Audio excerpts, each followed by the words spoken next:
Vamos iniciar a nossa aula que aconteceu no dia 4 de novembro. Então, nessa aula, primeiro a gente fez uma pequena revisão sobre o que tinha visto na aula anterior, na 12, que era então sobre a norma 27, sobre o registro profissional. Lembrando então que eles estão relacionados tanto ao âmbito federal, Brasil, a gente vai ter o CONFEA, que é o Conselho Federal de Engenharia e Agronomia, mas também cada estado tem o seu CREA específico, por isso o R de regional. Lembrando que quando se realizam os trabalhos em municípios diferentes da onde você já tem o seu CREA, seja ele provisório ou definitivo, deve-se fazer RTs então dentro dessas regiões em específico. Fui trabalhar, por exemplo, em Santa Catarina, vou ter que ir até o CREA de Santa Catarina e fazer minha emissão da RT naquele local. Lembrando também que as engenharias elas têm 25 especialidades e são divididas em 8 grandes áreas, como extração, processamento e uso de recursos naturais, a 2 como infraestrutura e urbanismo, 3 máquinas, mecanismos, manufatura, energia térmica e mecânica, 4 processos químicos de alimentos, de tecnologia, de materiais e de energia nuclear, 5. Eletroeletrônica, computação, iluminação, instrumentação, energia elétrica e magnética. 6. Aplicações para os sistemas biológicos. 7. Saúde e segurança. E 8. As aplicações militares. Então, as profissões abrangidas pelo sistema CONFEA-CREA são os engenheiros agrônomos, arquitetos, geólogos, geógrafos, meteorologistas e também entram nesse quesito os tecnólogos, cujo curso tem duração um pouco menor do que os dos engenheiros, que seriam 5 anos, os tecnólogos em 4 anos, mas também temos técnicos industriais, técnicos agrícolas também de nível médio. O CREA, então, tem uma abrangência regional, cada estado da federação tem os seus estatutos específicos. Nesse, por exemplo, aqui a gente tem aqui o CREA do Paraná, onde a gente pode ver um exemplo da carteirinha, como que é, então, a sua confecção.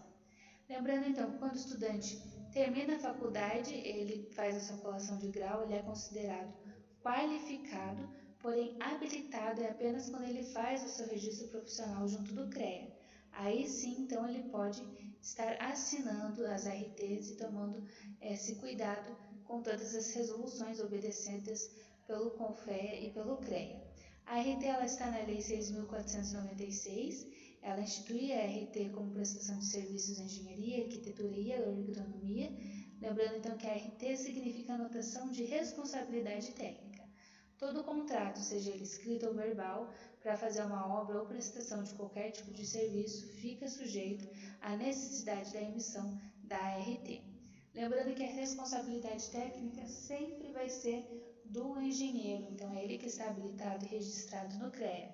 Não tem responsabilidade dos pedreiros, eletricistas, carpinteiros, encanadores, mecânicos, operadores de máquinas, entre outros. Quem assinou a RT é o engenheiro, então, responsável para tal serviço. Dentro dessas responsabilidades, a gente divide em civis e penais. A responsabilidade civil é aquela obrigação de reparar o dano a uma outra pessoa. E a responsabilidade penal é aquela que vem de alguma infração contra a lei. Nesse caso, pode ser um crime ou contravenção e também existe a necessidade de haver, em alguns casos, reclusão, detenção, prisão simples, multa ou restritiva do seu direito de atividade. A lei, então, 6.496 traz RT, lembrando, então, que independente se esse contrato foi relacionado, foi realmente executado e já é necessário fazer o pagamento do quem realizou o serviço, já serve então como um contrato, é uma comprovação de que aquele serviço foi executado. Aqui a gente tem algumas das legislações utilizadas dentro do exercício profissional do engenheiro. Outra norma que depois a gente estudou logo na sequência foi a 28, que se refere à fiscalização e às penalidades. Então, ela fala sobre os procedimentos da fiscalização, cumprimento das leis e as regulamentares sobre a segurança e a saúde do trabalhador. Ela traz também aspectos referentes às penalidades que vão ser aplicadas no caso de você não cumprir a lei. O notificado ele vai receber da autoridade regional prorrogar por até 120 dias algum determinado pedido que lhe foi feito e depois prazos maiores que esses de 120 dias, é iniciado o desenvolvimento de uma prévia negociação entre o notificado e o representante dos empregados, na presença de uma autoridade regional competente. A gente tem as penalidades, que é o conjunto das multas da NR 28, e as multas são calculadas através então dessa NR 28 pelo cruzamento entre o número de funcionários e o código de infração. Quanto mais funcionários, então esse produto vai dar um valor ainda maior, logo uma multa e indenização com valores cada vez mais altos. Então a gente tem a Lei 5.194 também, que se refere agora dentro do ofício do engenheiro o que lhe é legal ou ilegal com relação às suas atividades. É necessário, então, que ele tenha boas atitudes desde a época do planejamento, do projeto, dos estudos e as análises, também nas avaliações e perícias, ensino e pesquisa, fiscalização das obras e serviços técnicos, entre outros. Dentro dessa norma 5.194, a gente tem dentro, especificamente no artigo 71, sobre as penalidades de acordo com suas gravidades. Você pode receber uma advertência reservada, se não uma censura pública, multas, suspensão temporária do serviço profissional até realizar então as adequações e, em casos mais extremos, o cancelamento definitivo do registro. Outro ponto bem importante dentro da engenharia é o cuidado a respeito da ética. Então, a gente tem a resolução 1002 do CONFEA, que fala um pouco sobre esse trabalho da ética, de buscar sempre se profissionalizar e entregar produtos de qualidade que realmente atendam às demandas da população. A outra norma, então, finalizando da aula passada, era a 3, que falava sobre embargo ou interdição e trata, então, dessas medidas de emergência. Está tendo algum acidente, algum dano maior, que é verificada a situação que vai trazer um risco grave iminente ao trabalhador, já existe então necessidade de embargar ou interditar a área. Ela se refere, então, a tantas atividades quanto equipamentos ou locais que vão trazer esses danos, e o embargo é a paralisação parcial ou total da obra, então muito mais sério, enquanto a interdição pode ser apenas para alguma máquina ou equipamento que vai ter que ficar parado durante um período, também pode estar relacionado a setor de serviço ou estabelecimento. Na aula específica de hoje, a aula 13, a gente vai estar abordando sobre o engenheiro de segurança do trabalho, que ele então está, segundo a Lei 7.410, exercendo suas profissões através então de um curso da graduação da arquitetura, como engenharia também, ele pode estar dentro das diversas modalidades fazendo uma pós em engenharia de segurança do trabalho. O campo de atuação, então, seriam fábricas de alimentos, construção civil, hospital, empresas comerciais, industriais, grandes empresas estatais, mineradoras, extração, entre outras, lembrando que também pode estar atuando na área rural, empresas agroindustriais. Ele é responsável de prevenir os riscos e doenças operacionais e esse profissional vai cuidar dos equipamentos e da segurança, cuidando a respeito da radiação, contato de agentes biológicos, eletricidade, incêndios, armazenamento e manipulação de materiais de forma inadequada. Para garantir, então, essas análises, o engenheiro de segurança do trabalho deve sempre estar verificando o uso correto dos EPIs, que seus funcionários estejam utilizando, também tem que ter um conhecimento para orientar na Comissão Interna de Prevenção dos Acidentes, que é a CIPA, e também é importante que ele saiba sobre as normas regulamentadoras e quais estão dentro da sua empresa respectiva. Então, não adianta, por exemplo, ele não abordar sobre caldeiras se dentro da indústria existem caldeiras. Então, essas normas devem ser obedecidas. A atuação do profissional está em emitir laudos técnicos e fazer as inspeções periódicas. Além disso, ele auxilia no entendimento das empresas sobre a segurança do trabalho, examina os processos industriais, instalações e materiais.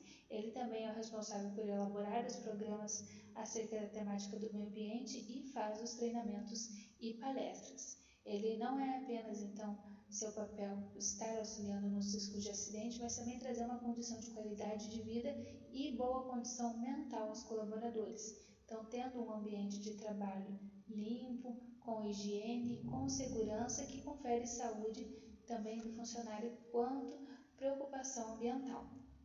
A média salarial é entre 7.389 para 40 horas semanais, isso se ele for então registrado na carteira uma carteira assinada no regime de CLT, e esse número também ele pode ser variável, depende do nível de formação da pessoa, da sua experiência, localidade, então qual estado que está fazendo esse trabalho e o porte da empresa.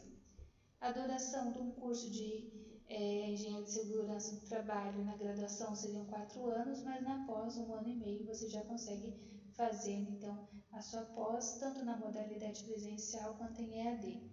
Dentro das disciplinas a gente viu que são várias, inclusive as que a gente já fez o conhecimento prévio nessa disciplina, como a engenharia do trabalho, a gerência do risco, proteção contra incêndios, ambiente e doenças de trabalho, legislação e normas técnicas, e a prevenção e controle dos riscos de máquinas, entre outras. Essas são algumas das disciplinas, inclusive já citadas durante o nosso curso dessa disciplina, mas é importante então que a gente tenha esse prévio conhecimento. A saúde mental no trabalho ela é muito importante porque ela vai estar relacionada, por exemplo, com assédio, bullying, políticas de saúde, a má gestão, falta de comunicação, participação nula ou limitada das decisões, a pessoa não pode expor a sua opinião, longas jornadas com horas inflexíveis, isso traz um cansaço também que prejudica o serviço, prejudica a saúde da pessoa, responsabilidade inadequada à sua capacidade do funcionário, então colocar um funcionário responsável por uma ação que ele não tem pleno conhecimento, além do risco de desemprego, que faz com que as pessoas fiquem sob uma pressão, aceitando condições quando não são favoráveis para que tenha o seu emprego mantido, por exemplo, então tem um medo de perder esse trabalho.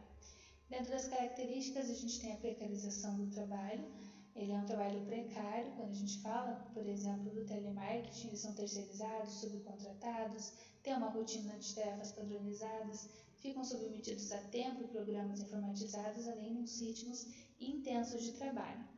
Na maioria dos casos, 39% tem LER, 27% algum transtorno psíquico e 25% acabam tendo problemas da audição e também distúrbios da voz.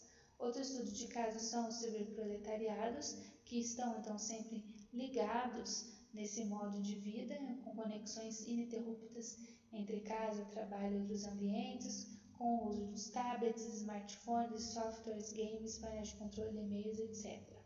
A síndrome de esgotamento é aquela que aumenta a chance das pessoas faltarem no serviço, trazendo mais risco de ir para a emergência, tem mais chance também da pessoa estar querendo procurar um outro emprego e também 13% confia menos na sua performance, dependendo da pressão que ele trabalha, ele acaba se sentindo incapaz de realizar outros trabalhos e isso diminui também a autoestima da pessoa. Dentro das doenças mentais laborais, a gente viu que temos a depressão, a ansiedade, que é dividida na transtorno de ansiedade generalizada e na síndrome do pensamento acelerado.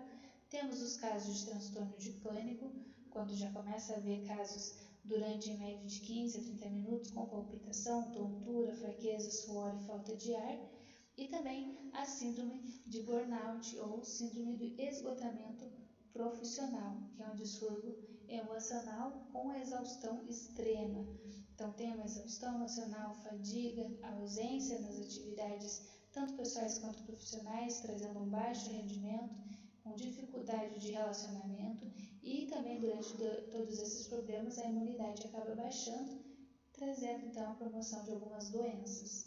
Dentro da síndrome de burnout, então a gente vê o caso de exemplos que temos uma dedicação intensificada no início, descaso com as suas necessidades, acaba trabalhando e depois até nega-se mesmo quando chama-se a atenção de que está exagerando no serviço, como é o item 5. Já na fase 6, já começa um cansaço que faz com que eles não queiram mais trabalhar, tenham seu recolhimento, uma tristeza imensa, e isso também pode até chegar no extremo de estado de emergência. A economia e a rápida digitalização fez com que a gente tenha essa necessidade de responder tudo muito rápido, de agir dentro de uma rotina peculiar mais exagerada. E além disso, dentro do ambiente de trabalho onde tem incerteza, ameaça, estresse, risco de perder o emprego, cobranças excessivas, necessidade de bater metas, isso tudo faz com que haja transtornos emocionais. Então, 90% estão satisfeitos com seu trabalho, 36% infelizes com esse seu trabalho e 64% desejam algo diferente para alcançar a felicidade. No Japão, então, é onde a gente tem o país mais estressado do mundo. De todos, a sua população, 70% fica desagradado do seu trabalho, então mais da metade, no Brasil 30%, nos Estados Unidos 20%. Para isso a gente pode promover então melhorias no ambiente de trabalho, que isso faz com que então haja mão de obra saudável, diminui as faltas, tenha engajamento da população, eles ficam mais produtivos, melhorando a performance da organização, indo em busca da lucratividade. Depois a gente viu algumas questões de concurso que são bons de estar então sendo realizados. O link para fazer essa prova também já está no AVA. E para finalizar, então, a gente fechou com o trabalho, que ele vale 2 pontos, com a necessidade de escolha de uma das normas regulamentadoras existentes, que a gente já viu também, e durante essa escolha, então, fazer numa página a explicação, no primeiro momento, sobre essa norma, sua caracterização, e depois, em um parágrafo, fazer a resenha, que seria, então, a exposição da sua opinião sobre essa norma. Por que ela seria importante ou não, se ela é executada, se ela é posta mesmo em prática e assim por diante. Eu agradeço a atenção de todos. Próxima aula já vai ser a revisão para preparar para a prova e em caso de qualquer dúvida, só mandar um e-mail que eu fico à disposição para tirar qualquer dúvida. Muito obrigada.